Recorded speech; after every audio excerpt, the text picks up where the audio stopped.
Sometimes லைஃப்ல நம்ம ஸ்ட்ராங்கா இருக்கோம்னு காட்டுறது ஈஸி. நம்ம உள்ள என்ன நடக்குதுன்னு சொல்றது தான் ரொம்ப ரொம்ப கஷ்டங்க. ஒரு ஃபேஸ் இருந்தது என் லைஃப்ல கூட. நான் யார்கிட்டயோ பேசல. பேசணும்னு தோணல.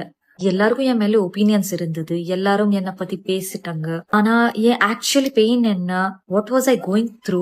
என்ன என் ஃபியர் என்ன? என் மைண்ட்ல என்ன நடக்குது? அதை கேட்க யாருமே அமீரோட பர்த்டேக்கு பாவனி இன்ஸ்டாவில் போட்ட ஒரு போஸ்ட் எல்லோரோட மனசையும் தொட்டுருச்சுங்க. ஸோ உன்னை ரொம்ப நான் கஷ்டப்படுத்திட்டேன், சாரி அப்படின்னு சொல்லி ரொம்ப உருக்கமாக எழுதியிருக்காங்க. ஸோ பாவனி அந்த போஸ்ட்டில் என்ன சொல்லியிருக்காங்கன்னா, வெளியில் ஸ்ட்ராங்காக இருக்கிற மாதிரி நடிக்கிறது ஈஸி, ஆனால் மனசுக்குள்ளே இருக்கிற வலியை சொல்கிறது தான் ரொம்ப கஷ்டம். ஸோ கொஞ்சம் நாளாகவே உன்னை நான் ரொம்ப கஷ்டப்படுத்திட்டு இருக்கேன், அதுக்கு சாரி அமீர் அப்படின்னு சொல்லிட்டு இருக்காங்க.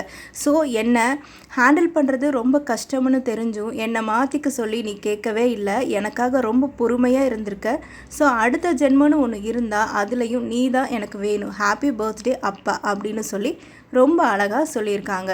ஸோ உண்மையிலேயே கஷ்டமான நேரத்தில் கூடவே இருக்கிற அமீர் பாவனியோட இந்த அன்பு பார்க்கவே ரொம்ப அழகாக இருக்குல்ல.